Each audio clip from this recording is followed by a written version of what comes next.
So hijab. the Hijabista. So if you're a funky, fashionable young girl who grew up in Indonesia, what you have to realise in the sort of history of your lifetime is that you've emerged in your lifetime from a secular dictatorship under somebody called Suharto, who, rather like Ataturk, said, "Thou shalt not be religious. Thou shalt not have veils in public. You're a terrorist if you do." And there was this sort of that, and the Asian financial crisis actually pushed a lot of really liberal, creative, activist, and feminist voices into wearing veils. And talking to the group, the story that I followed, the Hijabista, was a small BlackBerry group of people who really knew each other and met, and were fashion designers and media students, but they were all, on average about 20.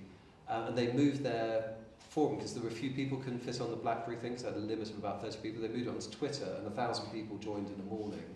And then it just exploded. There are whole media empires and things that have grown out of this across Asia. And this idea of two things. One is that actually this is part of my culture and this is how I am. And they kind of get into these conversations. You realise, well, my mother doesn't walk naked up the street, and this is culturally, this is how we dress. There's a very strong value of modesty that many of these women talked about, and this is, this is their choice to be like this. Whereas in Turkey, people were saying, well, you sort of wear the veil till you get out of the neighbourhood because people think you're a slut, and then you can sort of, put the miniskirt on. There was sort of more ambivalence.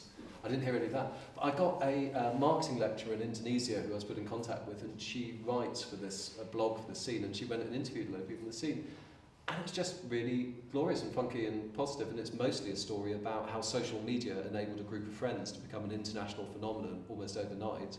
And the whole thing was, we want to dress like this, but Guy, we don't want to look like our mothers.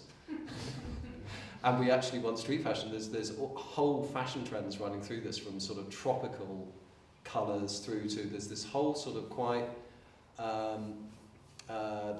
sort of Bedouin style that's cool, and there's other stuff. And some of them are going, well, the trouble with this, because it's so overheated and people talk on the web, we're sort of strictly overdressing just to go shopping and other stuff. But it is sort of, it's not the only place in the world that's had fashion victims.